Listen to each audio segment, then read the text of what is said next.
Fala galera, tudo bem com vocês? Estou aqui porque ontem eu não consegui gravar por conta de algumas correrias, mas pra gente falar um pouco do jogo do Flamengo.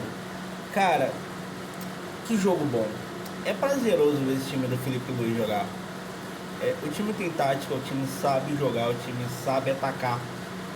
E outra, é uma aula, cara, tática que o Flamengo do Felipe Luiz dá todo jogo, todo jogo. Tô com pena do Fluminense, cara. Deixa eu falar, tô com pena dos caras. Eles até venceram aí um jogo aí contra o Vasco, mas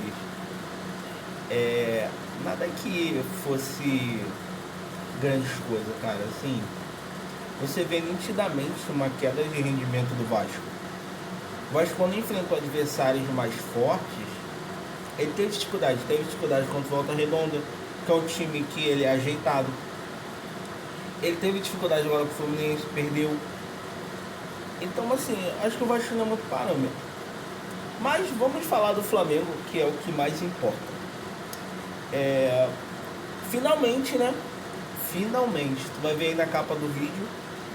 Finalmente temos um camisa 10. Porque, cara, há muito tempo a gente não tem um camisa 10 de respeito. O Gabi foi o 10? Pô, show, mas ele... Assim... Não foi, né, gente? Não foi. A gente teve o Diego Ribas, que eu acho que... Não pelo seu talento, porque é um grande jogador, sim. É um ídolo do clube. É um ídolo do clube, eu digo isso. Ele é um ídolo do clube. Mas mais pelo seu profissionalismo do que propriamente pelo seu campo mesmo. Ele honrou o manto, foi um cara profissional o tempo todo, mas vou te falar, desde o Adriano e do Pet, eu acho, e o Ronaldinho em 2011, mas o Ronaldinho também não jogou tanto assim no Flamengo.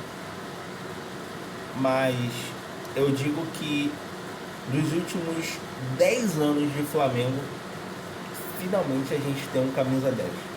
Aquele cara que você vai olhar e você vai falar, esse cara resolve o jogo.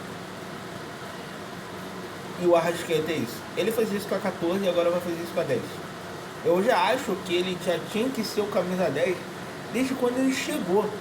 Aí chegar no Diego e falar, pô, Diegão, o Arrascaeta tá vindo, cara.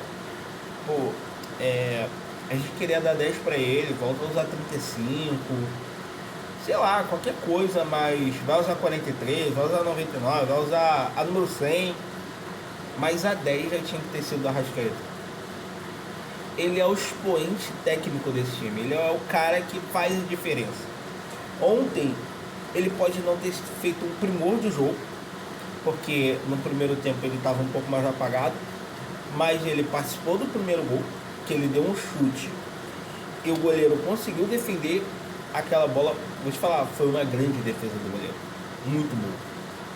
E o Arrascaeta, no segundo tempo, fez o gol de pênalti. Cara, a bola entrou, mas aquela cavadinha do Arrascaeta, se não entra, eu acho que o goleiro poderia fazer o que o Felipe fez com o Elano naquele 5-4 maravilhoso. Porém, a bola entrou e foi um golaço. Categoria, mano. Categoria. Ele é diferenciado. E o passe que ele deu pro Gonçalves fazer o quarto gol é passe de cinema. É do cara que entende o que tem que ser feito. É do cara que tem a malemolência do futebol. O cara deu um passe belíssimo. Dominou, pá, fingiu que ia dar uma bicicleta, um voleio, uma puxeta. Pá, totozinho por cima. Gol do Flamengo. Diferenciado. Ele é diferenciado. Eu acho que a camisa 10 finalmente tem um nome. Finalmente. O Arrascaeta, ele é diferenciado de tudo. Então, a gente também teve, né, o Juninho desencantando pela primeira vez. Fez, né, meu filho? Tava na hora, né? Mas, cara, assim, vou te falar. Eu acredito no Juninho. Foi muito trouxe ele à toa. O Boto, ele é um cara muito bom de scout. Ele tava jogando bem lá no Karabakh. Mas é adaptação. Os jogadores que a gente chamava de bagre no passado, como o Cebolinha, o Araújo, o próprio Pulgar, que hoje é uma peça importante do nosso time, a gente falava mal dele, cara. Vou te falar, o Pulgar quando chegou, vou te falar, não dava não, mano. Mas ele se adaptou, hoje ele é a base. O Araújo, quando chegou, assim, te lembra, como você pode colocar o Luiz Araújo numa imagem? Flamengo e Fluminense, híbrido Marcelo, carrinho do Araújo. Você definiria o Luiz Araújo por aquela imagem. Mas o cara se firmou, o cara começou a jogar. Wesley, até ano retrasado, a gente chamava esse cara de bagre. Se perguntou por que a diretoria não vendeu ele. Eu perguntei isso, por que não vendeu, por que não se desfez logo? Mas o moleque treinou, o moleque deu a volta por cima. E eu acho que o Juninho, ele depois de se adaptar, ele vai fazer muita diferença. Ele não vai ser titular absoluto, ele não vai ser. Mas ele vai ser um excelente reserva. Porque ele faz uma parada que é gerar opção. Se você for perceber o jogo do Flamengo, volta e meia, quando o Juninho entra, ele abre para dar uma opção para buscar o corredor. Teve até um jogo que saiu o gol do Gonçalves, que ele pegou a bola não saiu. O árbitro deu bola fora, mas a bola não saiu. E ele fez o gol, foi contra o Sampaio Corrêa. Ele pegou, ele arrancou e ele jogou pro Gonçalves chutar pro gol. Cara, então o Juninho, ele só vai se adaptar, é questão de adaptação. Foi muito importante para ele fazer esse primeiro gol. Foi muito importante para ele tirar esse peso do primeiro gol. Eu acho que daí para frente ele vai fazer outros gols, ele vai ajudar bastante nessa temporada, que é uma temporada longa, é uma temporada cansativa. E o time precisa demais do Juninho. A gente tem o BH fazendo essa posição. Daqui a pouco a gente vai ter a volta do Pedro. E a gente vai ter um elenco muito encorpado. Você tem 3, 4 opções. Você tem o Wallace Ian, que tá vindo com tudo. O Wallace Ian tá vindo com tudo. Ele já tem 4 gols. Ele é um dos artilheiros do Carioca. Tá atrás só do Verrete lá. E cara, esse moleque é bom.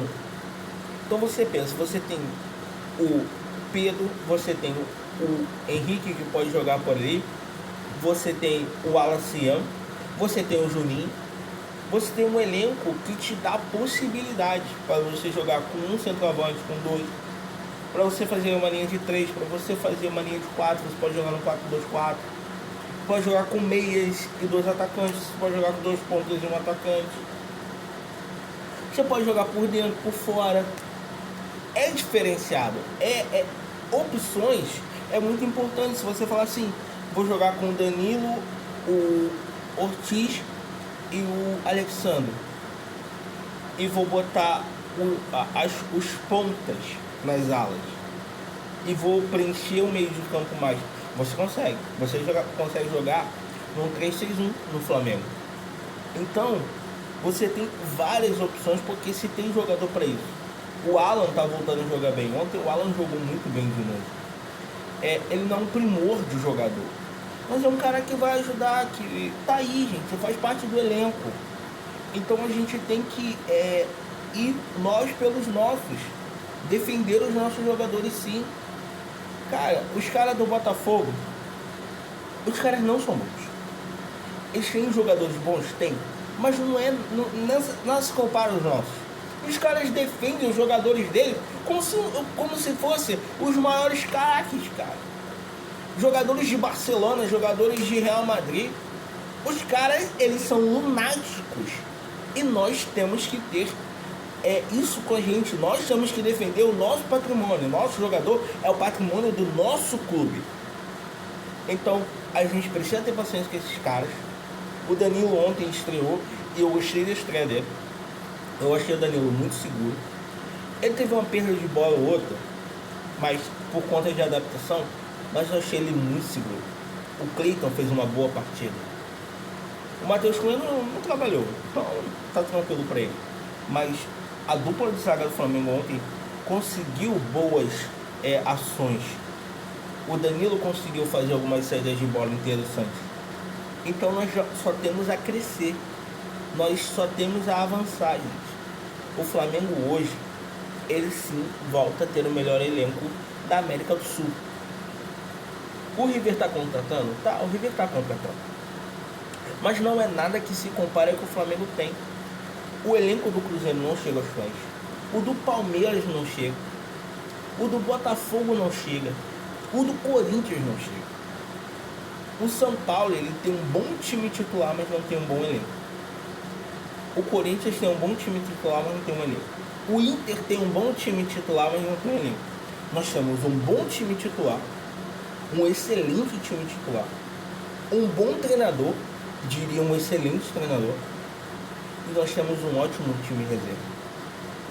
E a gente ainda tem uma base muito forte. Porque ontem você viu entrar o Matheus Gonçalves, que jogou bem. Você viu entrar o Pablo Diego, que é um moleque que o Felipe confia bastante. Você tem o Guilherme, que o Felipe confia bastante. Ontem o Daniel Salles, ele começou meio tímido na partida, mas depois ele começou a se soltar. E a gente vê que ele faz as mesmas funções que o Wesley. Ele tem velocidade, ele tem porte físico, ele consegue chegar. Eu acho que quem fez a partida mais abaixo ontem, pelo que eu enxerguei e vi do jogo, eu acho que foi o Ayrton Lucas. O Ayrton Lucas ele ainda precisa melhorar bastante, mas não foi nada gritante. Mas eu acho que precisa ter uma melhora dele. O time está jogando bem, o time está evoluindo, e eu acho que é questão de tempo. O primeiro tempo foi meio monorrento, o time estava se entrosando ainda. Já não foi a mesma escalação que jogou com o Sampaio, porque não tinha o Alcaraz. Então foi a volta dos pontas, né, do Cebolinha e do Luiz Araújo, que jogaram junto. E o LA, mais uma vez, fez um gol. Falar do LA é meio que chovendo no molhado. Então eu acredito que o LA fará uma excelente temporada. O nosso camisa 7 tem tudo para ser um dos grandes destaques dessa temporada. Seja no time reserva, seja no time titular. Mas eu acho que o time titular, para mim hoje, é o Rossi, porque a gente não tem um outro goleiro. E eu acho que esse é o ponto mais fraco do nosso time. Eu não confio no Rossi, não confio no Rossi. Acho que o Rossi é um goleiro mediano para o nosso patamar de hoje. É um goleiro mediano. O Wesley, o Léo Ortiz e o Danilo. E na esquerda, o Alexandre. No meio, aquele meio normal, Pulgar, o De La Cruz e o Arrasca. Aí tu vem o Gerson, o Cebolinha e o Gerson, Cebolinha e o Bruno Henrique. Ou você pode escalar o Flamengo num 4-4-2, botando mais um jogador de meio, trazendo o Gerson mais pro meio campo e fazendo uma dupla com o Cebolinha e o Bruno Henrique, ou o Bruno Henrique e o Juninho. Ou você pode trazer o Luiz Araújo para ser um jogador mais de meio campo, quando você não tiver o Arrascaeta. Você pode montar um time para a Copa do Brasil. Então a gente tem possibilidade. Você consegue escalar 5, 6 times no Flamengo, e todos com uma boa qualidade. Eu acho que o único que está destoando um pouco é o Ayrton, mas ainda é início de temporada. Então eu acredito, gente, que, vou dizer mais uma vez, essa temporada é nossa. Essa temporada é nossa. É só a gente não fazer besteira, mas essa temporada é nossa. É isso aí, gente. Essas foram um pouquinho das minhas opiniões sobre o jogo de quarta-feira. Hoje já é sexta, né? 1h12 da manhã. Mas é isso aí, gente. Saudações rubro-negras. Valeu, galera.